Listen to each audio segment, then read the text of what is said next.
আচ্ছা, আজকে যে বিষয়টা নিয়ে আলোচনা করব সেটার নাম হচ্ছে সেল বা কোষ। তো এই সেল বা কোষ থেকে আমাদের কয়েকটা জিনিস নাম মনে মনে রাখতে লাগবে। প্রথমত হচ্ছে এই সেল বা কোষটা আবিষ্কার কে করেছে। তো এই সেল বা কোষটা প্রথম যে খোঁজ করে বা আবিষ্কার করে তার নাম ছিল হচ্ছে রবার্ট হুক নামে একজন ব্যক্তি ছিলেন। তিনি প্রথম উম, এই সেল বা কোষ থিওরিটাকে মানে খোঁজে। সো যিনি খোঁজেন বা যে বিজ্ঞানীটা খোঁজে তার নাম কি ছিল? Robert Hooke. প্রথম সেল থিওরিটা আমাদেরকে দেয়। তো ইনি যে সেলটা খুঁজেছিলেন সেলটা কোনো জীবিত সেল ছিল না, তিনি একটা মৃত সেল বা মৃত কোষ খুঁজেছিলেন। তিনি যে কোষটা খুঁজেছিলেন সেই কোষটা কি ছিল? ডেড সেল বা মৃত কোষ। কি কোষ ছিল? মৃত কোষ। তো এই যে সেল সর্বপ্রথম খোঁজে হচ্ছে রবার্ট হুক নামে একজন ব্যক্তি। যিনি কোষটা খোঁজেন সেই কোষটা ছিল হচ্ছে মৃত প্রকৃতির কোষ বা ডেড সেল ছিল। তো তার একটা বই ছিল, যে রবার্ট হুক বলে যে ব্যক্তিটা ছিলেন তার একটা বই ছিল। বইয়ের মধ্যে এই সেল সম্পর্কে ধারণা দিয়েছিলেন প্রথম। সেই বইটার নাম ছিল হচ্ছে মাইক্রোগ্রাফিয়া। এটা একটা ইম্পর্টেন্ট কোশ্চেন হতে পারে যে রবার্ট হুকের বইয়ের নাম কি ছিল, বা কোন বইয়ে রবার্ট হুক প্রথম সেল থিওরি সম্পর্কে ডিসকাস করেন। সেই বইটার নাম কি? মাইক্রোগ্রাফিয়া। এই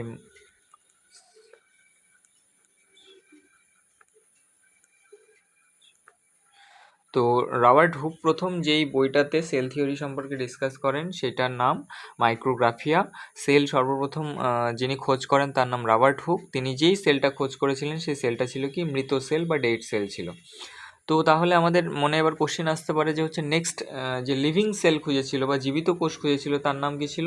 তার নাম ছিল হচ্ছে লিউয়েন হক। তার নাম কি ছিল? লিউয়েন হক, যিনি লিভিং সেল প্রথম খোঁজেন। লিভিং সেল মিন্স জীবিত কোষ যিনি সর্বপ্রথম খোঁজেন তার নাম কি ছিল? বিজ্ঞানী Leeuwen Haque.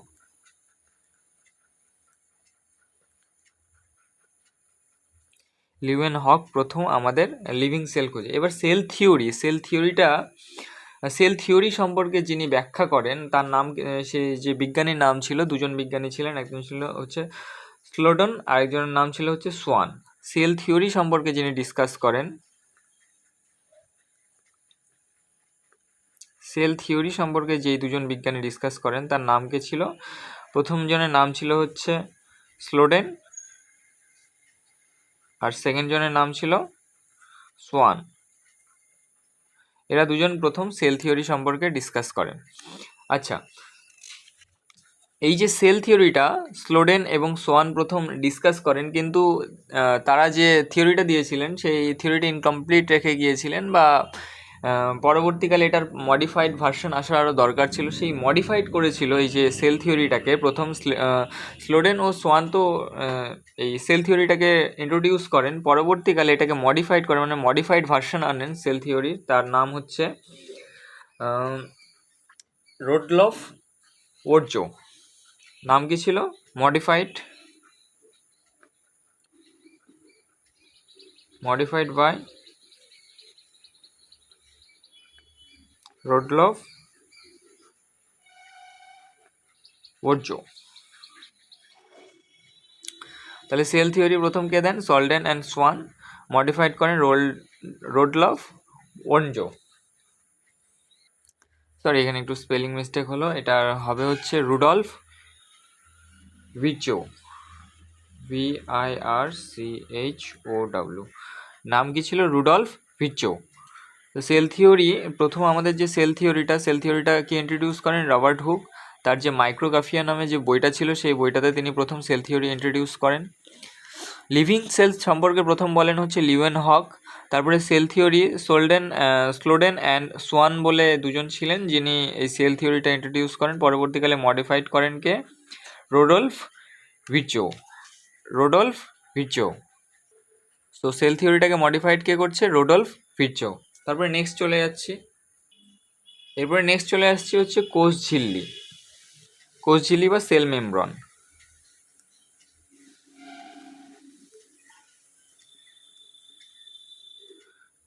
Sell membrane or plasma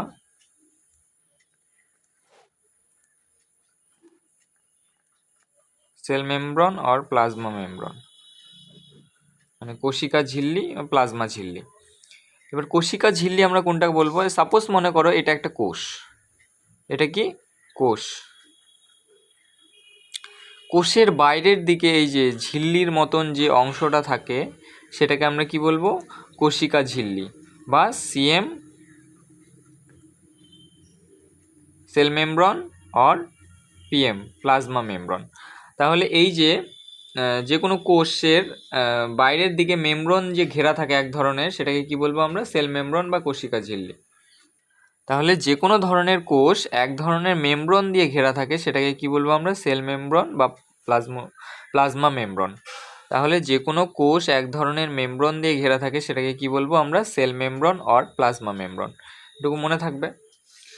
এবার চলে আসছি সেল মেমব্রন আর প্লাজমা মেমব্রন কি দ্বারা গঠিত হয়, অ্যাকচুয়ালি এদের গঠনটা কি। এরা প্রোটিন প্লাস লিপিড দ্বারা গঠিত হয়। সেল মেমব্রন আর প্লাজমা মেমব্রন কি দ্বারা গঠিত হয়, প্রোটিন প্লাস লিপিড, প্রোটিন আর লিপিড মিলে এই দুটো গঠিত হয়। তাহলে কোশ্চেন আসতে পারে আমাদের যে সেল মেমব্রন কি দ্বারা গঠিত হয়, সেখানে অ্যান্সার কি দিতে পারি আমরা, প্রোটিন বা লিপিড। প্রোটিন আর লিপিড একসাথে যদি অপশানে থাকে তাহলে প্রোটিন লিপিড হয়ে যাবে। এটা ছাড়া অপশানে আরেকটা অপশান দিয়ে দেয়, প্রোটিন লিপিড ডিরেক্ট না দিয়ে অপশানে দেয় হচ্ছে লাইপোপ্রোটিন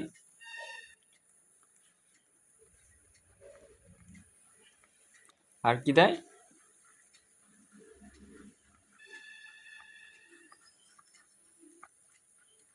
লাইপোপ্রোটিন অ্যান্ড ফসফোলিপিড দিয়ে দেয়।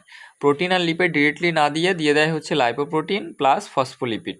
তো অপশানে যদি লাইপোপ্রোটিন প্লাস ফসফোলিপিড থাকে তাহলে সেটাও আমরা অপশানে ক্লিক করতে পারি। তাহলে কোষের এক ধরনের যে মেমব্রন দিয়ে ঘেরা থাকে কোষটাকে, সেটাকে কি বলবো আমরা, সিএম মানে সেল মেমব্রন অর প্লাজমা মেমব্রন। এবার প্লাজমা মেমব্রন যেই ধরনের উপাদানগুলো দিয়ে গঠিত হয় সেগুলো কি প্রোটিন আর লিপিড দিয়ে গঠিত হয়। অপশানে অনেক ক্ষেত্রে লাইপোপ্রোটিন বা লিপিড থাকতে পারে। লাইপোপ্রোটিন আর ফসফোলিপিড যদি থাকে প্রোটিন আর লিপিডের বদলে, তাহলে অপশানে আমরা লাইপোপ্রোটিন অ্যান্ড ফসফোলিপিডকে ক্লিক করব।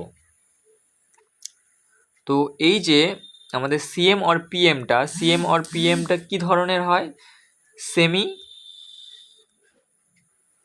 পারমিয়েবল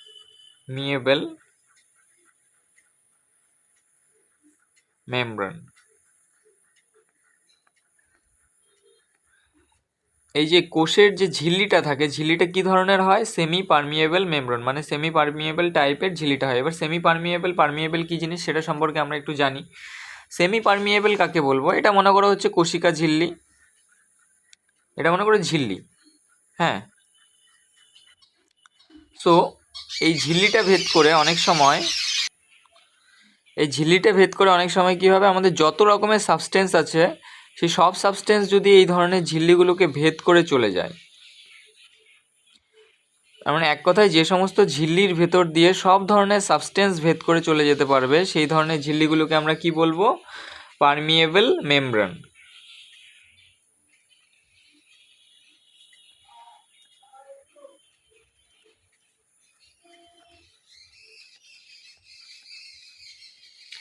সো যে সমস্ত ঝিল্লির ভেতর দিয়ে সব ধরনের সাবস্টেন্সগুলো ভেদ করে চলে যেতে পারবে সেই সমস্ত ঝিল্লিগুলোকে কি বলবো আমরা, পারমিয়েবল মেমব্রেন। এবার কিছু কিছু ঝিল্লি আছে যার মধ্য দিয়ে সব ধরনের সাবস্টেন্স ভেদ করে যেতে পারবে না, কিছু কিছু সাবস্টেন্স ভেদ করে চলে যেতে পারবে, কিছু কিছু সাবস্টেন্স এখানে এসে আটকা পড়ে যাবে, মানে কিছু কিছু সাবস্টেন্স এটাকে ভেদ করে চলে যেতে পারবে না। তো এই ধরনের যে মেমব্রেনগুলো আছে সেগুলোকে আমরা কি বলবো, সেমি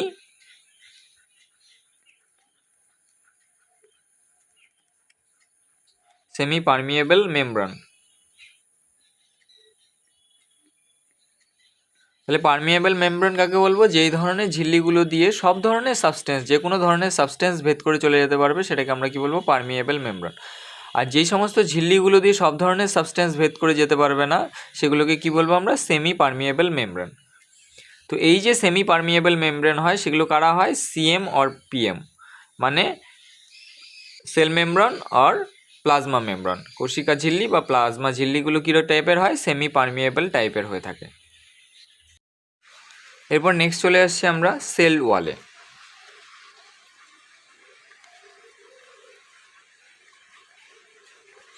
সেল ওয়াল,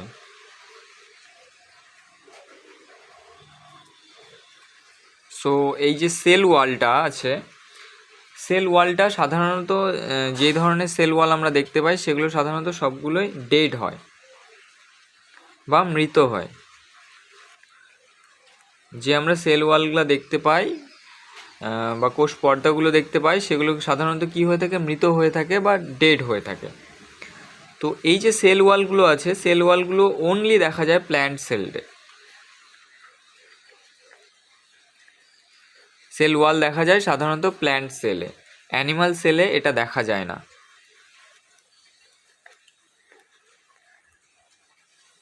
অ্যানিমাল সেলে সেল ওয়ালটা দেখা যায় না। তাহলে সেল ওয়ালটা সাধারণত কী ধরনের হয়, মৃত প্রকৃতির হয়ে থাকে। সেল ওয়ালটা কোথায় দেখা যায়, প্ল্যান্ট সেলে দেখা যায়। এবার সেল ওয়াল এর কতগুলো বৈশিষ্ট্য সম্পর্কে দেখি। কতগুলো বৈশিষ্ট্য মানে হচ্ছে অ্যাকচুয়ালি কোথায় কোথায় দেখতে পাওয়া যায়। সেল ওয়ালগুলো দেখতে পাওয়া যায় সাধারণত প্ল্যান্টসের মধ্যে, ফাঙ্গি অ্যান্ড ব্যাকটেরিয়াতে। সো সেল ওয়ালগুলো আমরা দেখতে পাই সাধারণত তিনটা জায়গায়, প্ল্যান্টস, ফাঙ্গি অ্যান্ড ব্যাকটেরিয়া। এবার প্ল্যান্টস সেটা সাধারণত তৈরি হয়ে থাকে সেলুলোজ দ্বারা,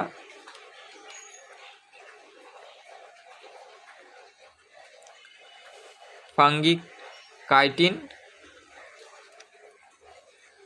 অ্যান্ড ব্যাকটেরিয়া পেপটাইডোগ্লাইকেন।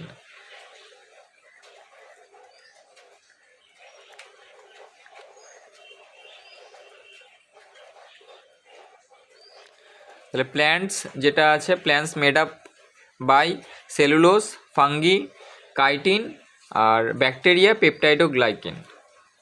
তাহলে প্ল্যান্টস কী দ্বারা তৈরি হচ্ছে, সেলুলোজ,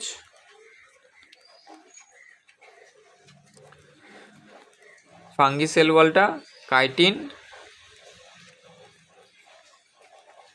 আর পেপটাইডোগ্লাইকেনটা প্রোটিন, পেপটাইডো, আর ব্যাকটেরিয়াটা তৈরি হচ্ছে পেপটাইডোগ্লাইকেন দ্বারা।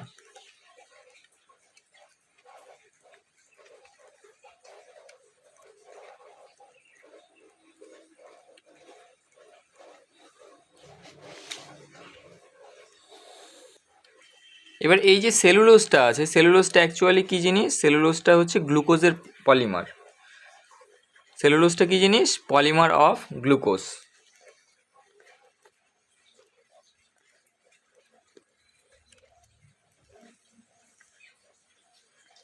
সেলুলোজটা কী জিনিস, পলিমার অফ গ্লুকোজ। আর পেপটাইডোগ্লাইকেনটা প্রোটিন প্লাস সুগার।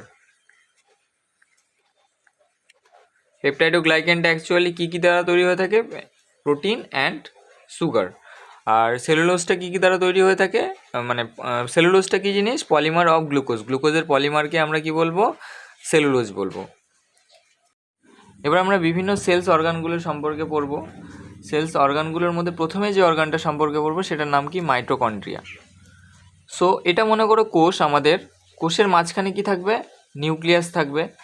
এবার নিউক্লিয়াস বাদে এই যে ফাঁকা অংশটা, যেটা একটা লিকুইড দিয়ে ভরা থাকে, এক ধরনের লিকুইড দিয়ে ভরা থাকে, সেই যে ফাঁকা অংশটা, সেই ফাঁকা অংশটাকে কি বলবো আমরা, সাইটোপ্লাজম। তো কোষের মাঝখানে কি থাকে, নিউক্লিয়াস থাকে। এবার কোষের ভিতরে যে তরল এক ধরনের পদার্থ থাকে বা এক ধরনের লিকুইড থাকে, সেটাকে কি বলবো আমরা, সাইটোপ্লাজম, ফাঁকা যে অংশটা থাকে। এবার এই যে ফাঁকা অংশে সেলের বিভিন্ন অর্গানসগুলো থাকে, তাদের মধ্যে একটা অর্গানস হলো মাইটোকন্ড্রিয়া। তাদের মধ্যে একটা অর্গানসের নাম কি, মাইটোকন্ড্রিয়া।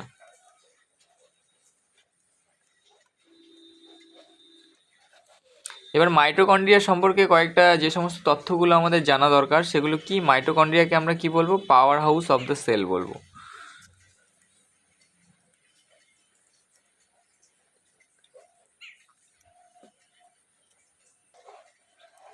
কারণ কি, কারণ হচ্ছে এই যে মাইটোকন্ড্রিয়াতে আছে, মাইটোকন্ড্রিয়াতে রেসপিরেশন হয় বা শোষণ ঘটে। মাইটোকন্ড্রিয়াতে কি ঘটে, রেসপিরেশন বা শোষণ ঘটে, ওই জন্য মাইটোকন্ড্রিয়াকে কি বলবো আমরা, powerhouse of the cell.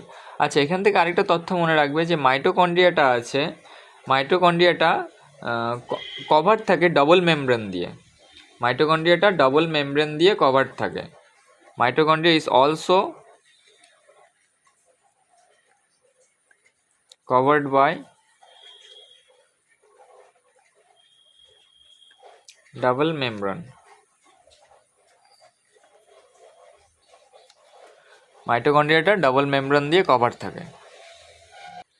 আচ্ছা, এখানে আরেকটা তথ্য দিয়ে দিই যে আমাদের যে সেল থাকে, সেলের ভিতরে কি থাকে?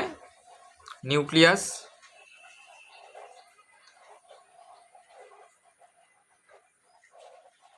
এবার নিউক্লিয়াসের ভেতরে আমরা যেটা দেখতে পাই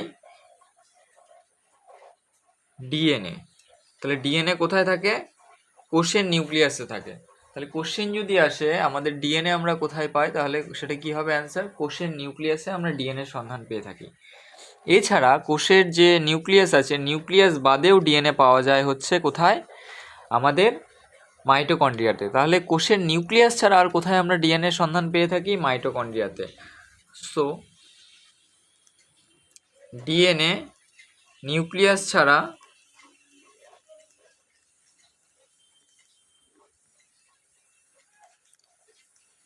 আর কোথায় পাওয়া যায়? মাইটোকন্ড্রিয়াতে।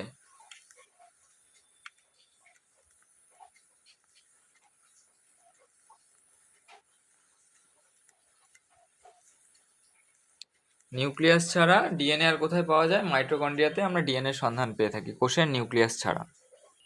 এবার নেক্সট যেটাতে চলে আসছি সেটার নাম হচ্ছে প্লাস্টিড।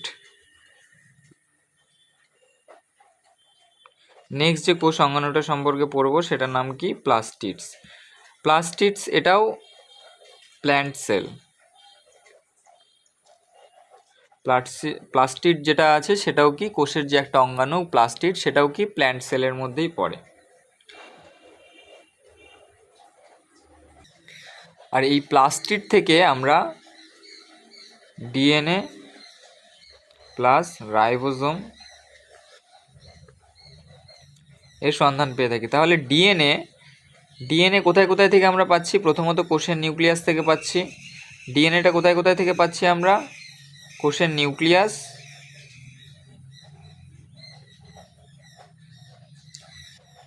আর কোথায় থেকে পাচ্ছি? Mitochondria and প্লাস্টিডস।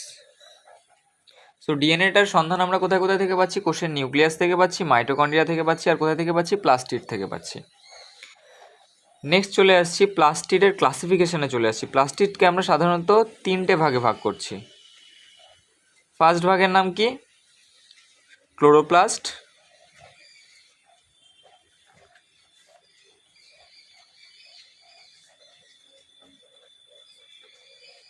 সেকেন্ড ভাগের নাম কি? ক্রোমোপ্লাস্ট।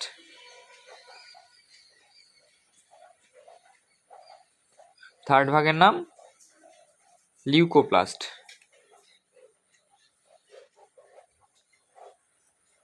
এই 3টা ভাগে আমরা সাধারণত প্লাস্টিডকে ভাগ করছি।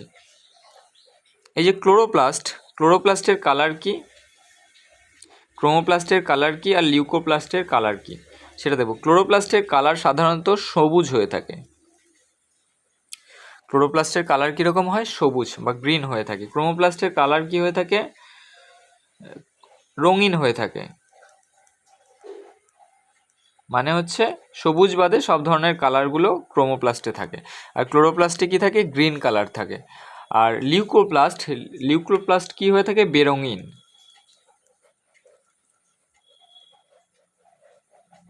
বা বেরং, কালারলেস যেটাকে বলি আমরা। মানে ক্লোরোপ্লাস্ট সবুজ রঙের হচ্ছে, ক্রোমোপ্লাস্ট রঙিন হচ্ছে, আর লিউকোপ্লাস্টে কোনো ধরনের রং থাকছে না, মানে এটা বেরং হয়ে থাকে। আর ক্লোরোপ্লাস্টের কাজ কি? ক্লোরোপ্লাস্টের কাজ কি? খাবার বানানো।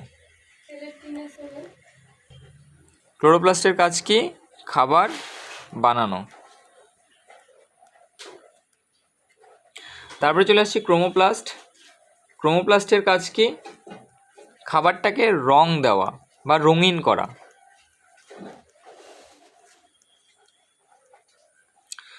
হয় না, যে কোনো খাবার যখন আমরা বানাই, খাবারটাকে যখন আমরা মানে সাজিয়ে গুছিয়ে প্রেজেন্ট করি, তখন সেই খাবারটা মানে খাওয়ার মাধুর্য একটা বেড়ে যায়। তেমনই হচ্ছে ক্লোরোপ্লাস্ট কী করছে, খাবারটাকে বানাচ্ছে, ক্লোরোপ্লাস্ট কী করছে, খাবারটাকে সাজাচ্ছে, মানে রং দিচ্ছে। তারপর লিউকোপ্লাস্টের কাজ কি, খাবারটাকে স্টোর করা। ফুড,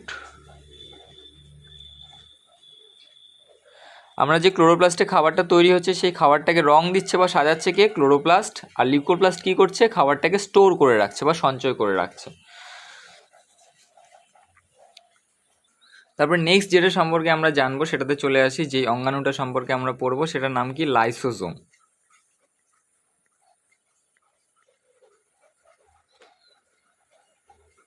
তাহলে লাইসোজোম এটা একটা কোষ,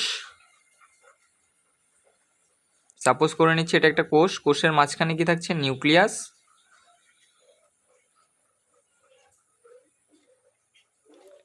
এবার নিউক্লিয়াসের বাদে যে বাকি যে ফাঁকা অংশটা থাকছে, এক ধরনের তরল পদার্থ দিয়ে ঘেরা থাকে, সেটাকে কি বলি আমরা, কোষ দ্রাব্য বা সাইটোপ্লাজম। এবার এই যে সাইটোপ্লাজমের ভেতরে এক ধরনের থলির মতো অংশ দেখা যায়। এই লাইসোজোমের ভেতরে এক ধরনের থলির মতন অংশ দেখা যায়। সেই যে থলির মতন অংশটা, সেটাকে কি বলবো আমরা, লাইসোজোম। এই সাইটোপ্লাজমের ভেতরে যে থলির মতন এক ধরনের অংশ দেখা যায়, সেটাকে কি বলবো আমরা, লাইসোজোম বলবো। তাহলে এটা একটা কোষ হয়ে যাচ্ছে, কোষের ভেতরে কি থাকছে, নিউক্লিয়াস থাকছে মাঝখানে, যেটাকে আমরা কোষের মস্তিষ্ক বলে থাকি। তো এই যে তরলাকার যে অংশগুলো থাকছে বাকি, সেটাকে কি বলবো আমরা, সাইটোপ্লাজম বলবো। এবার সাইটোপ্লাজমের মধ্যে থলির মতো এক ধরনের যে অংশ থাকে, সেটাকে কি বলবো আমরা, লাইসোজোম বলবো। এই লাইসোজোমের ভেতরে এক ধরনের লিকুইড থাকে, এই লাইসোজোমের ভিতরে এক ধরনের লিকুইড থাকে। এই লিকুইডটাকে কি বলবো আমরা, হাইড্রোলাইটিক এনজাইম। এই যে লিকুইড থাকে লাইসোজোমের ভেতরে এক ধরনের, সেটাকে কি বলবো আমরা, হাইড্রোলাইটিক এনজাইম বলবো। এই যে এনজাইমটা আছে, হাইড্রোলাইটিক এনজাইমটা লাইসোজোমের ভেতরে, এটা একটা হচ্ছে পাওয়ারফুল ডাইজেস্টিভ এনজাইম, মানে হজমে সাহায্য করে। তাহলে এই যে হাইড্রোলাইটিক এনজাইমটা আছে, এটা কি, পাওয়ারফুল ডাইজেস্টিভ এনজাইম। এই যে লাইসোজোমটা আছে, লাইসোজোমের ভেতরে কি থাকে, এক ধরনের হাইড্রোলাইটিক এনজাইম থাকে। এই যে হাইড্রোলাইটিক এনজাইমটা আছে, সেটা কি, এক ধরনের পাওয়ারফুল ডাইজেস্টিভ এনজাইম। ভুলবশত কোনো কারণে যদি লাইসোজোমটা ব্লাস্ট করে যায়, ভুলবশত যদি কোনো কারণে লাইসোজোমটা ব্লাস্ট হয়ে গেল, তাহলে কি হবে, তাহলে এই লাইসোজোমটা যেই কোষের ভিতরে ব্লাস্ট হয়ে যাচ্ছে, সেই সমস্ত কোষটাকেই ডাইজেস্ট করে নেবে, মানে সেই সমস্ত কোষটাকেই হজম করে নেবে। তাহলে লাইসোজোমটা যদি ব্লাস্ট করে যায় কোনো কোষের মধ্যে, তাহলে কি করবে, এর যে হাইড্রোলাইটিক এনজাইমটা আছে সমস্ত কোষটাকেই ডাইজেস্ট করে নেবে বা হজম করে নেবে। ওই জন্য লাইসোজোমকে আমরা কি বলি, suicide bag of the sell.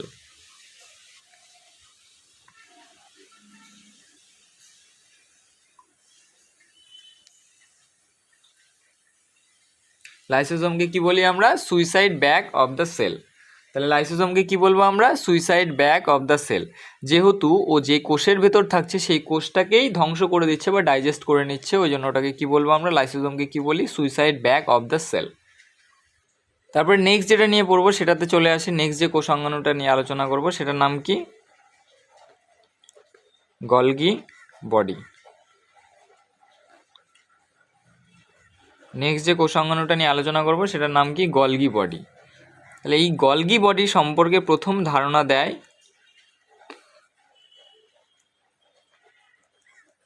Camilo Golgi. এই গলগি বডি সম্পর্কে সর্বপ্রথম ধারণা দেয় ক্যামিলো গলগি। এই যে গলগি বডি আছে, গলগি বডিকে আমরা কি বলবো, post office of the cell. Golgi বডিকে আমরা কি বলবো,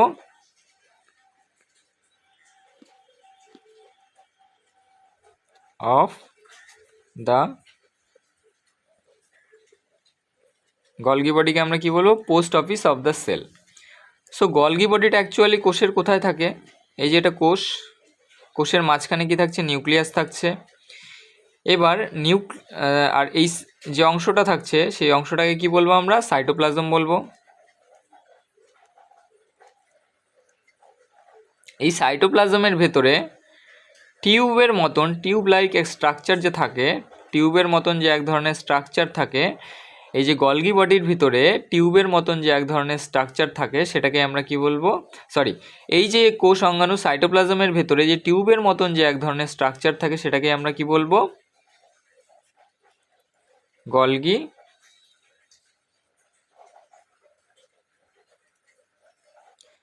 সো এটা কোষ, কোষের মাঝখানে কি আছে? নিউক্লিয়াস আছে।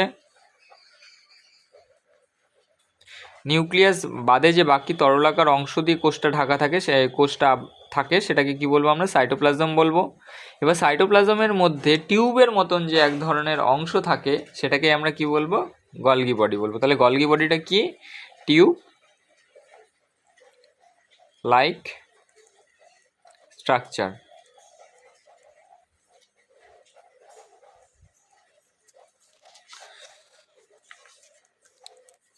তাহলে এবার গলগি বডির ফাংশনারিগুলো পড়বো বা কাজগুলো পড়বো। গলগি বডি কি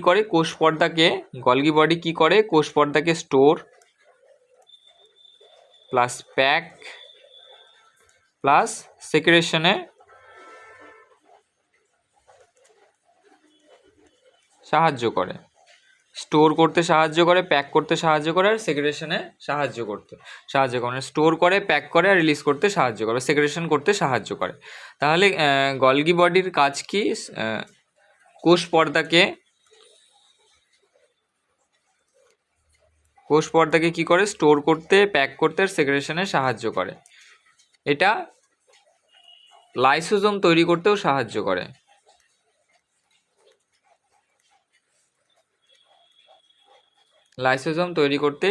করে।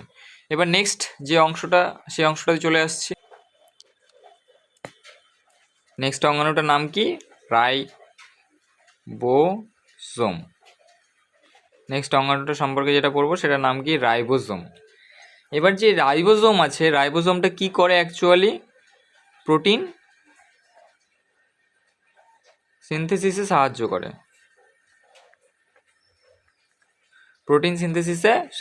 রাইবোজোম কি করে? প্রোটিন সিনথেসিসে সাহায্য করে। ওই জন্য রাইবোজোম যে আছে, রাইবোজোমকে আমরা কি বলবো? Protein factory of the cell. Protein factory of the cell. এই যে রাইবোজোমটা আছে, রাইবোজোমটার কোনো রকম ঝিল্লি থাকে না বা ঝিল্লি ছাড়া। এটা রাইবোজোমটা কি? ঝিল্লি ছাড়া, মেমব্রেনলেস সেল অর্গানস। এই যে রাইবোজোমটা আছে, এটা also made up of RNA plus protein. এই যে রাইবোজোমটা আছে, এটা আরএনএ আর প্রোটিন দ্বারা গঠিত হয়ে থাকে। রাইবোজোমটা কি দ্বারা গঠিত হয়ে থাকে? আরএনএ আর প্রোটিন দ্বারা গঠিত হয়ে থাকে। এবার রাইবোজোমের যদি ক্লাসিফিকেশন করি, রাইবোজোমের দুটো ভাগ আছে। একটা হচ্ছে 70S রাইবোজোম, আর এটা হচ্ছে 80S রাইবোজোম।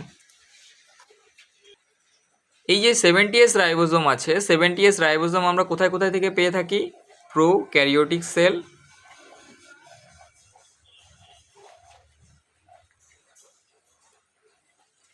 মাইটোকন্ড্রিয়া,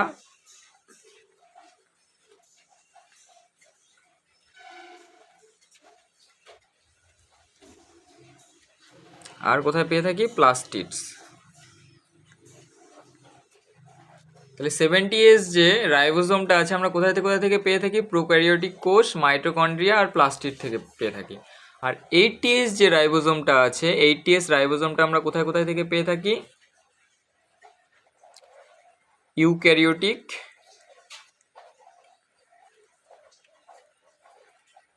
সেল বা ইউক্যারিওটিক কোষ থেকে আমরা 80S রাইবোজোমটা পেয়ে থাকি। আরেকবার রিপিট করি, রাইবোজোমে কোনো রকমের ঝিল্লি থাকে না, ঝিল্লি ছাড়া হয়ে থাকে বা মেমব্রেন লেস হয়ে থাকে। রাইবোজোমটা কি করতে সাহায্য করে? প্রোটিন সিনথেসিসে সাহায্য করে। ওই জন্য রাইবোজোমকে আমরা কি বলি? প্রোটিন ফ্যাক্টরি বলি। খুব ইম্পর্টেন্ট। রাইবোজোমকে কি বলি আমরা? প্রোটিন ফ্যাক্টরি বলি। রাইবোজোম কী দ্বারা গঠিত হয়ে থাকে? আরএনএ প্লাস প্রোটিন দ্বারা গঠিত হয়ে থাকে। রাইবোজোমের ক্লাসিফিকেশন যদি করি, দুটো ভাগে ভাগ করা হয়ে থাকে, একটা হচ্ছে 70S রাইবোজোম, একটা হচ্ছে 80S রাইবোজোম। 70S রাইবোজোম কোথায় কোথায় থাকে? প্রোক্যারিওটিক সেলে থাকে, মাইটোকন্ড্রিয়াতে থাকে, আর কোথায় থাকে? প্লাস্টিডে থাকে। আর 80S রাইবোজোমটা কোথায় থাকে? শুধু ইউক্যারিওটিক সেলে থাকে। আচ্ছা, আজকে এইটুকুই থাক সেলটা। Thank you. আচ্ছা, আজকে আমাদের আলোচ্য বিষয়ের নাম হচ্ছে ভিটামিনস। সো ভিটামিনস আমরা কাকে বলবো? ভিটামিনসগুলো দেখে আমরা কীভাবে চিনবো যে এগুলোই ভিটামিন? তো ভিটামিনের 3টে মেন পয়েন্ট আমি বলে দিচ্ছি। প্রথম পয়েন্ট হচ্ছে ভিটামিন অর্গানিক কম্পাউন্ডযুক্ত হয়, মানে ভিটামিনের যে সমস্ত যৌগগুলো হয় সেগুলো হচ্ছে কার্বন গঠিত যৌগ। সেকেন্ড হচ্ছে ভিটামিন আমাদের শরীর খুব কম পরিমাণে কনজিউম করতে পারে, শরীর খুব কম পরিমাণে ভিটামিনগুলো গ্রহণ করে থাকে। Need our body in small amount. Vitamins not give energy in our body. Vitamin আমাদের বডিকে কোনো রকমের এনার্জি দেয় না বা এনার্জি প্রডিউস করে না আমাদের বডিতে। সো কিন্তু ভিটামিনের যে সমস্ত বৈশিষ্ট্য আছে, আমাদের শরীরে এনার্জি প্রডিউস না করলেও বা আমাদের শরীরকে এনার্জি না দিলেও আমাদের বডিতে অন্যান্য যে সমস্ত জৈবিক ক্রিয়াগুলো আছে সেগুলো করতে সাহায্য করে ভিটামিন। ভিটামিনের এবার টাইপসে চলে আসি। ভিটামিনকে আমরা দুই ভাগে ভাগ করে থাকি। একটা হচ্ছে ওয়াটার সলিউবল ভিটামিন, আরেকটা হচ্ছে ফ্যাট সলিউবল ভিটামিন। এবার ওয়াটার সলিউবল ভিটামিন কাকে বলবো? যে সমস্ত ভিটামিনগুলো জলে দ্রবীভূত হয়ে যায়, মানে যে সমস্ত ভিটামিনগুলো জলে মিক্স হয়ে যায় সেগুলোকে বলবো আমরা ওয়াটার সলিউবল ভিটামিন। আর সেকেন্ড হচ্ছে ফ্যাট সলিউবল ভিটামিন, যেগুলো তেলে দ্রবীভূত হয়ে যায়, মানে তেলে মিক্স হয়ে যায়, সেই সমস্ত ভিটামিনগুলোকে বলবো আমরা ফ্যাট সলিউবল ভিটামিন। এবার ফ্যাট সলিউবল ভিটামিনকে আমরা 4 ভাগে ভাগ করছি: vitamin A, vitamin D, vitamin E and vitamin K.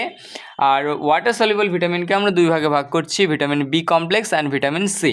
So চলে আসি টাইপস অফ ভিটামিন। ভিটামিনের টাইপস হচ্ছে 2 প্রকারের: fat soluble vitamin, water soluble vitamin. Fat soluble vitamin মানে তেলে দ্রবীভূত ভিটামিন। তেলে দ্রবীভূত ভিটামিনকে আমরা কয় ভাগে ভাগ করছি? 4 ভাগে ভাগ করছি। ফার্স্ট ভাগের নাম কী হয়েছে? Vitamin A. সেকেন্ড ভাগের নাম হয়েছে ভিটামিন ডি। থার্ড ভাগের নাম হয়ে যাচ্ছে ভিটামিন ই অ্যান্ড ফোর্থ ভাগের নাম হয়ে যাচ্ছে ভিটামিন কে। এবার ওয়াটার সলিউবল ভিটামিনকে কয় ভাগে ভাগ করলাম? আমরা 2 ভাগে ভাগ করলাম। ফার্স্ট ভাগের নাম কী হয়ে যাচ্ছে? ভিটামিন সি অ্যান্ড সেকেন্ড ভাগের নাম হয়ে যাচ্ছে ভিটামিন বি কমপ্লেক্স। এবার ভিটামিন বি কমপ্লেক্সকে যদি আমরা ভাগ করি তাহলে ভিটামিন বি কমপ্লেক্স কয়টা আছে? Vitamin B one, vitamin B2, vitamin বি3, vitamin বি4, vitamin বি5, vitamin বি6, বি7, বি9 and বি12। এই কয়টা ভিটামিন বি কমপ্লেক্সকে যদি ভাগ করি তাহলে আসছে ভিটামিন বি1, বি2, বি3, বি4, বি5, বি6, বি7, বি9, বি12।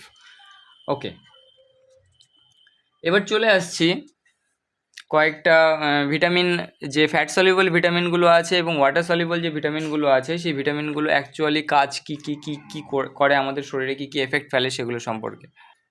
সো প্রথমেই বললাম আমরা ফ্যাট সলিউবল ভিটামিন মানে তেলে দ্রবীভূত vitamin, and water soluble vitamin মানে জলে দ্রবীভূত ভিটামিন। সো জলে দ্রবীভূত ভিটামিন মানে সহজেই আমাদের শরীরে যে সমস্ত জলীয় পদার্থগুলো আছে, মানে জলযুক্ত পদার্থগুলো লাইক ইউরিন, ঘাম, এগুলোর মধ্যে দ্রবীভূত হয়ে যেতে পারবে এই ভিটামিনগুলো।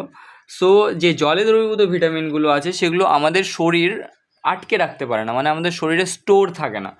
বিভিন্ন ধরনের তরল পদার্থ যেগুলো আমাদের শরীর থেকে বের হয়ে যায় সেগুলোর মাধ্যমে এই ভিটামিনগুলো, vitamin C and vitamin B complex মানে জলে দ্রবীভূত যে সমস্ত ভিটামিনগুলো আছে সেগুলো আমাদের শরীরের বাইরে বের হয়ে যায়। লাইক আমরা যখন মূত্র বিসর্জন করছি বা ইউরিন পাস করছি বা ইউরিন ত্যাগ করছি, তখন আমাদের শরীর থেকে জলে দ্রবীভূত যে সমস্ত ভিটামিনগুলো আছে ইউরিনের মাধ্যমে আমাদের শরীরের বাইরে বেরিয়ে যায়। যেমন হচ্ছে ভিটামিন বি আর ভিটামিন সি আমাদের শরীর থেকে মানে মূত্রের মাধ্যমে বা ইউরিনের মাধ্যমে বেরিয়ে যাবে, কারণ কি এগুলো ওয়াটার সলিউবল ভিটামিন। যেমন এটার একটা প্র্যাকটিক্যাল যদি এক্সাম্পল নাও, যে সমস্ত শাকসবজিগুলো আমরা বাজার থেকে কিনে আনি, সেই যে শাকসবজিগুলো আছে সেই শাকসবজিগুলো থেকে অধিক মাত্রায় যদি আমরা সেই শাকসবজিগুলো ধুই, মানে ম্যাক্সিমামের তুলনায় বেশি ধুয়ে ফেলছি, তাহলে সেখান থেকে যে ওয়াটার সলিউবল ভিটামিনগুলো আছে vitamin B and vitamin C সেগুলো সেই শাকসবজি থেকে বেরিয়ে যায়। লাইক অনেকে কী করে, বাজার থেকে যে সমস্ত মানে শাকসবজিগুলো আনে সেগুলোকে সিদ্ধ করে নিয়ে সিদ্ধের যে জলটা আছে জলটাকে অনেক সময় ফেলে দেয়, ওটাকে বলে ভাপানো বলে আমাদের, মানে প্র্যাকটিক্যালি আমাদের হোম ল্যাঙ্গুয়েজ যেটাকে বলি, যে ভাপিয়ে সেটাকে ফেলে দিয়ে তারপরে ওটা দিয়ে সবজিগুলো বানায়। এতে কি হয়, ওর মধ্যে যে সমস্ত ভিটামিনগুলো থাকে জলে দ্রবীভূত সেগুলো সমস্তটাই বেরিয়ে যায়। তো আলটিমেটলি সেটা আমাদের খুব একটা লাভে আসে না সেই সমস্ত সবজিগুলো খেলে। তো আমি কিছুদিন আগে দেখলাম কোথায় যেন কে সাজেস্ট করছিল, কোনো একটা ডাক্তারই হবে মেবি, তো সে সাজেস্ট করছিল আমাদের যে মিল আছে, মিল ডেলি যে মিলগুলো আছে তার মধ্যে থেকে 40% মিল আমাদের হওয়া উচিত কাঁচা মিল। কাঁচা মিল মানে হচ্ছে কাঁচা সবজি, যেমন হচ্ছে শসা, তারপরে মানে অ্যাকচুয়ালি কাঁচা জিনিসগুলো আমাদের যেগুলো সিদ্ধ করা হয় না বা কুক করা হয় না বা রান্না করা হয় না, সেই সমস্ত জিনিসগুলো আমাদের খাওয়া উচিত। কোথায় দেখেছিলাম, কোনো একটা ডাক্তারই বলছিল এটা, যে আমাদের যে সমস্ত খাবারগুলো দৈনিক আমরা খাচ্ছি তার মধ্যে থেকে 60% সিদ্ধ করে খাচ্ছি ঠিক আছে, কিন্তু 40% আমাদের কাঁচা খাবার খাওয়া উচিত, যেগুলো একবারে ডিরেক্ট মানে গাছ থেকে বা প্রকৃতি থেকে পাচ্ছি, সে কোনো রকমের প্রসেসিংয়ের মধ্যে দিয়ে যাচ্ছে না, ডিরেক্ট কনজিউম করা উচিত 40% ফুড আমাদের শরীরে। সো এইখান থেকে ওয়াটার সলিউবল ভিটামিন, যে ভিটামিন বি অ্যান্ড ভিটামিন যে সি, সেটা সম্পর্কে আমরা কী জানলাম, এটা যদি অত্যাধিক পরিমাণে আমরা গ্রহণ করি তাহলে সেটা কার মাধ্যমে বেরিয়ে চলে যাবে, ইউরিন বা মূত্রের মাধ্যমে আমাদের শরীর থেকে বেরিয়ে চলে যাবে। যদি vitamin B and vitamin C আমরা অধিক পরিমাণে নিয়ে থাকি, মানে প্রয়োজনের তুলনায় বেশি পরিমাণে নিয়ে নিই, তাহলে সেটা আমাদের শরীর থেকে ইউরিনের মাধ্যমে বেরিয়ে চলে যাবে। তারপরে চলে আসছে আমাদের fat soluble vitamin. Fat soluble ভিটামিনের মধ্যে কী কী পড়ছে, এ, ডি, ই অ্যান্ড কে। এবার যে ফ্যাট সলিউবল ভিটামিনগুলো আছে এগুলো তেলে দ্রবীভূত ভিটামিন, তার মানে আমাদের শরীরে যে সমস্ত ফ্যাটগুলো আছে, ফ্যাট সঞ্চিত হয়ে থাকে আমাদের শরীরের মধ্যে, তার মধ্যে এগুলো দ্রবীভূত হয়ে থাকতে পারবে। তার মানে এই যে ভিটামিনগুলো আছে ফ্যাট সলিউবল ভিটামিন, সেগুলো আমাদের শরীরে স্টোর হয়ে থাকতে পারে। কিন্তু এই যে ওয়াটার সলিউবল ভিটামিনগুলো আছে সেগুলো আমাদের শরীরে স্টোর হয়ে থাকতে পারে না, আমাদের শরীর থেকে বেরিয়ে যায় বিভিন্ন ধরনের তরল পদার্থের মাধ্যমে, কিন্তু ফ্যাট সলিউবল ভিটামিন আমাদের শরীরে স্টোর হতে পারে। তো এইখান থেকে একটা ইম্পর্টেন্ট কোশ্চেন আসতে পারে যে vitamin A and K, vitamin A আর ভিটামিন কে থেকে একটা কোশ্চেন আসতে পারে যে ভিটামিন আমাদের যকৃতে কোন ধরনের ভিটামিনগুলো স্টোর হয়। আমাদের যকৃৎ বা লিভারে vitamin A and K store হয়। সো আমাদের vitamin A and vitamin K কোথায় স্টোর হয়, যকৃৎ বা লিভারে। তো এটা মনে রাখার একটা ট্রিক আছে, ট্রিকটা মনে রাখতে পারো যে Arvind Kejriwal in life, Arvind, A for Arvind, Kejriwal, K for Kejriwal, L for life. তার মানে কি হয়েছে, এ কে লিভারে থাকছে, এ কে কোথায় থাকছে, লিভারে থাকছে, Arvind Kejriwal in life, Arvind Kejriwal life, A K liver. Vitamin A and vitamin K কোথায় স্টোর হচ্ছে, আমাদের লিভারে স্টোর হচ্ছে vitamin A and vitamin K. কারণ কি, এগুলো fat soluble vitamin.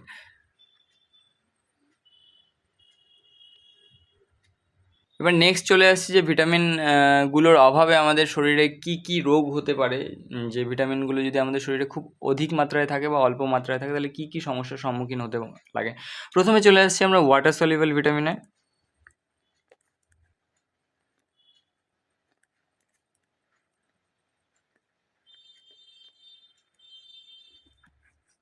Water soluble vitamin, so water soluble ভিটামিনের মধ্যে প্রথমেই কি পড়ছে, ভিটামিন সি, ভিটামিন সি। এবার ভিটামিন সির কেমিক্যাল নাম আমাদের জানতে লাগবে, chemical name of vitamin C. Okay, vitamin C সম্পর্কে একটু আগে বলে দিই তারপরে লিখছি। ভিটামিন সি এর কেমিক্যাল নাম হচ্ছে অ্যাসকর্বিক অ্যাসিড। এটার অভাবে যে রোগগুলো আমাদের হয়, স্কার্বি রোগ আমাদের হয়। স্কার্বি রোগটা কী জিনিস, অ্যাকচুয়ালি আমাদের যে সমস্ত মাড়ি বা হাড় দুর্বল হয়ে যাওয়া, এই তোমার হচ্ছে অ্যাকচুয়ালি মাড়ি দুর্বল হয়ে যায় এবং মাড়ি থেকে যে রক্ত পড়ে সেই রোগটাকে বলা হয় স্কার্বি রোগ। স্কার্বি রোগটা অ্যাকচুয়ালি কি, আমাদের যে মাড়িটা আছে যেখানে দাঁতগুলো অ্যাডজাস্ট হয়ে থাকে সেই মাড়িটা দুর্বল হয়ে যায়, মানে দাঁত নড়তে থাকে। সেকেন্ডলি হচ্ছে মাড়ি থেকে রক্ত পড়ার সমস্যা দেখা দেয়, এই রোগটাকে কি বলবো আমরা, স্কার্বি। এই যে ভিটামিন সিটা আছে, ভিটামিন সিটা অধিক পরিমাণে আমরা কোথায় থেকে কনজিউম করতে পারি, বা অধিক পরিমাণে আমরা কোথায় থেকে পেতে পারি, টক জাতীয় যে সমস্ত খাবারগুলো আছে সেই সমস্ত খাবারগুলোতে, বিভিন্ন আচার টাচার এগুলোতে ভিটামিন সিটা থাকে একটু বেশি পরিমাণে, যেমন তেঁতুল, এগুলোতে ভিটামিন সিটা আমরা পেতে পারি। তো সবচেয়ে বেশি অধিক পরিমাণে ভিটামিন থাকে হচ্ছে আমলকিতে। এবার অনেক সময় দেখবে হচ্ছে তোমরা বিভিন্ন বয়স্ক ব্যক্তিরা সাজেস্ট করে যে হচ্ছে আমলকি খেলে আমাদের অনেক ধরনের রোগ থেকে আমরা মানে তাড়াতাড়ি রেহাই পাবো, বা সরি মানে আমলকি খেলে আমাদের অনেক রোগ হয় না, বা আমলকি খাওয়া ভালো, অ্যাকচুয়ালি আমলকি খাওয়া ভালো, এটা অনেকে সাজেস্ট করে দেখবে হচ্ছে। তো এইখান থেকে একটা পয়েন্ট বলছি, আমলকিকে কিন্তু আমরা ভেষজ ভারতীয় ডাক্তারও বলি। হ্যাঁ, অনেকেই আমলকিকে, যারা হচ্ছে আয়ুর্বেদিক নিয়ে রিসার্চ করে বা আয়ুর্বেদিক নিয়ে চর্চা করে, তারা দেখবে আমলকিকে বিশেষ গুরুত্ব দেয়, আমলকি শুকিয়ে খেতে বলে খাওয়ার পরে। তো হার্বাল ইন্ডিয়ান ডাক্তার, আমরা আমলকিকে কি বলি? হার্বাল ইন্ডিয়ান ডাক্তার বা ভেষজ ভারতীয় ডাক্তার বলতে পারি আমরা আমলকিকে। আমলকিতে বেশি পরিমাণে আমরা ভিটামিন সি থাকে, সো যার কারো যদি স্কারভি থাকে আমলকি খেয়ে দেখতে পারো, আশা করি উপকারে পাবে। সো ভিটামিন সি এর কেমিক্যাল নাম কি? Ascorbic acid, AS। Vitamin C এর কেমিক্যাল নাম কি? Ascorbic acid. ডিজিজ, এটার অভাবে কি রোগ হয়? স্কারভি। এটার অভাবে কি রোগ হয়? স্কারভি। অর এটার ফলে কি হয়? মাড়ি দুর্বল হয়ে যায়।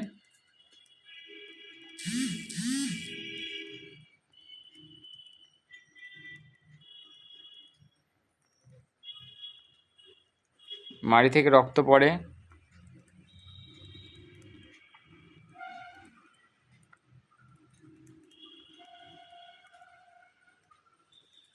কোথায় পাওয়া যায় সোর্স? টক জাতীয় খাবার।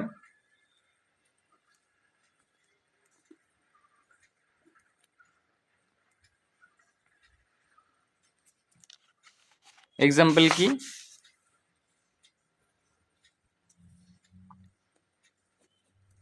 এক্সাম্পল কি হবে টক জাতীয় খাবার? আমলা বা আমলকি।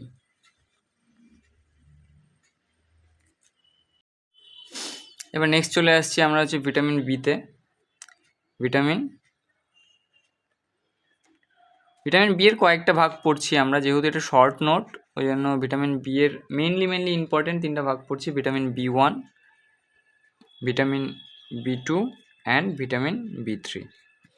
এবার ভিটামিন B1 এর কেমিক্যাল নেম, ভিটামিন B2 এর কেমিক্যাল নেম, ভিটামিন B3 এর কেমিক্যাল নেম সম্পর্কে জানি। কেমিক্যাল নেম কি ভিটামিন B1 এর? থিয়ামিন। আর এটার অভাবে কোন রোগ হয়? বেরিবেরি।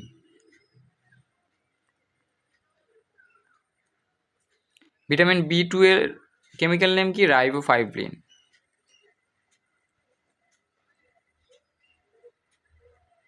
রাইবোফ্লাভিন। এটার অভাবে কি রোগ হয়? সিলিওসিস।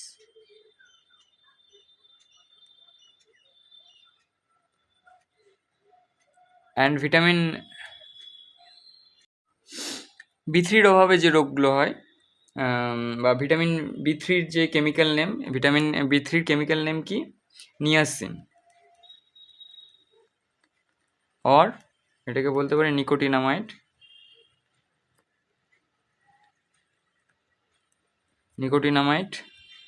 এটার অভাবে যে রোগটা হয় সেই রোগটার নাম কি? পেলেগ্রা।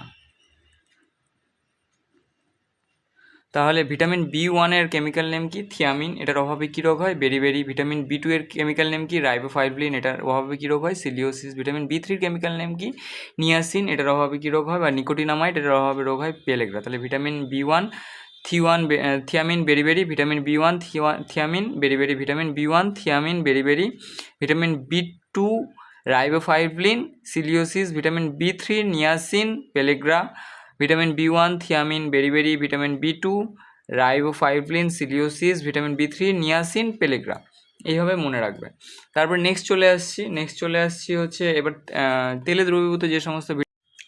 এবার নেক্সট চলে আসছি হচ্ছে fat soluble vitamin.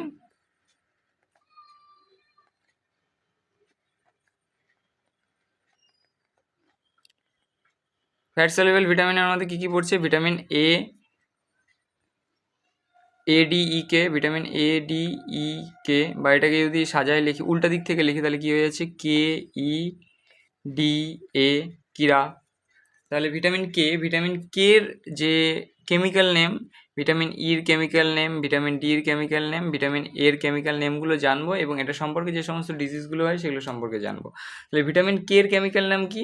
Vitamin K এর কেমিক্যাল নাম কি? ফাইলোকিউনন। ভিটামিন কে এর কেমিক্যাল নেম কি বললাম? ভিটামিন কে এর কেমিক্যাল নেম হচ্ছে ফাইলোকিউনন। এটার অভাবে যে ডিসিজটা হয় সেটা হচ্ছে আমাদের যে রক্ততঞ্চন ঠিকঠাকভাবে হতে পারে না, বা রক্ততঞ্চনে ডিলে হয়। তাহলে ভিটামিন কে এর অভাবে যে রোগটা হয় সেটা কি হয়? আমাদের রক্ত জমাট বাঁধতে পারে না ভিটামিন কে এর অভাবে। দেখবে হচ্ছে যাদের হাত পা কেটে গেলে রক্ত বন্ধ হচ্ছে না, সমানে রক্ত বেরিয়ে যাচ্ছে, রক্তটা জমাট বাঁধছে না, তার মানে কি? তার ভিটামিন কে এর অভাব আছে। আর ভিটামিন ইতে চলে আসি। ভিটামিন ই এর যে কেমিক্যাল নেম সেটার নাম কি? টোকোফেরল। টোকোফেরলের অভাবে যে রোগ হয় সেটা হচ্ছে মানে কি বলবো, টোকোফেরলের অভাবে ছেলেদের সাধারণত যে রোগ হয় বা মেয়েদের সাধারণত যে রোগ হয়, মেয়েদের রোগ হয় হচ্ছে অ্যাবর্শন জাতীয় যে রোগগুলো হয়, যেমন হচ্ছে গর্ভপাতজনিত রোগগুলো হয়। আর ছেলেদের হচ্ছে স্টেরিলিটি হয়, মানে নপুংসতা জাতীয় যে সমস্ত রোগগুলো আছে সেগুলো হয়। তাহলে ভিটামিন ডি এর কেমিক্যাল নেম কি? এরপরে ভিটামিন ডি আসছে, এরপরে ভিটামিন ডি এর কেমিক্যাল নেম হয়ে যাবে হচ্ছে ক্যালসিফেরল। ক্যালসিফেরল থেকে দেখো এখানে ক্যালসিয়াম আসছে, তার মানে এটার অভাবে যে রোগগুলো হবে সেগুলো ক্যালসিয়াম জাতীয় বা হাড় জাতীয় রোগ হবে। তাহলে এটার অভাবে যে বাচ্চাদের রোগ হয়, বাচ্চাদের যে রোগটা নাম হয় সেটার নাম হচ্ছে রিকেট রোগ, আর বড়দের যে রোগ হয় সেটার নাম হচ্ছে অস্টিওম্যালিসিয়া। আর তারপরে সেকেন্ড চলে আসছে হচ্ছে এর যে কেমিক্যাল নেম সেটা হচ্ছে রেটিনল। এবার রেটিনল থেকে তোমরা সহজেই বুঝতে পারছো রেটিনাটা আসছে। তাহলে এটার অভাবে যে রোগটা হবে সেই রোগটার নাম হচ্ছে রাত কানা বা নাইট ব্লাইন্ডনেস নামক রোগ হয়। তাহলে চলে আসছি ভিটামিন কেতে। ভিটামিন কে এর কেমিক্যাল নেম কি? ভিটামিন কে এর কেমিক্যাল নাম হচ্ছে ফাইলোকিউনন। এটার অভাবে কী রোগ হয়? যে রক্তটা জমাট বাঁধতে দেরি হয় বা রক্তটা সহজে জমাট বাঁধে না। তাহলে ভিটামিন কে এর কেমিক্যাল নাম কি? ফাইলোকিউনন।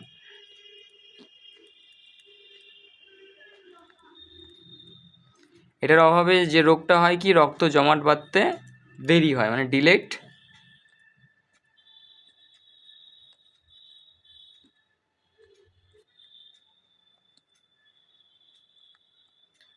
Blood clotting. তারপরে চলে আসছি হচ্ছে ইতে। ভিটামিন ই এর কেমিক্যাল নেম কি? টোকোফেরল।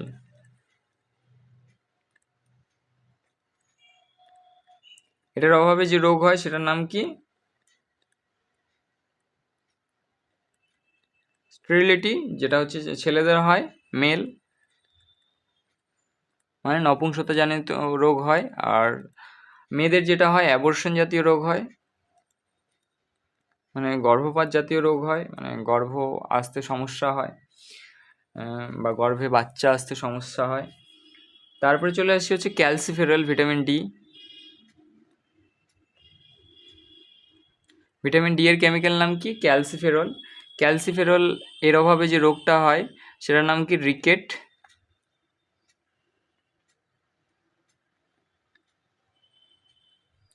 সেটা বাচ্চাদের রোগ হয়। আর বড়দের যে রোগটা হয় সেই রোগটার নাম হচ্ছে অস্টিওম্যালেসিয়া, এই রিকেটের মতনই। আর ভিটামিন এ যেটা আছে এটার কেমিক্যাল নাম কি? রেটিনল। এটার অভাবে কি রোগ হয়? নাইট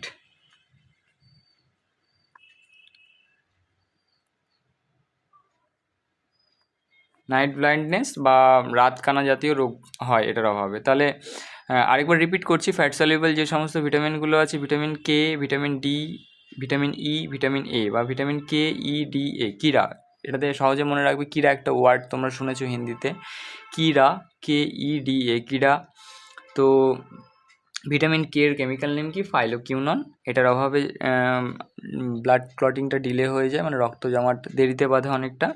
ভিটামিন ই এর অভাবে যে রোগটা হয় সেটা ভিটামিন ই এর কেমিক্যাল নাম যেটা আছে সেটার নাম হচ্ছে টোকোফেরল। এটার অভাবে স্টেরিলিটি আর অ্যাবর্শন জাতীয় রোগ হয়। ভিটামিন ডি এর কেমিক্যাল নাম হচ্ছে ক্যালসিফেরল। এটার অভাবে রিকেট অ্যান্ড অস্টিওম্যালিসিয়া জাতীয় রোগ হয়।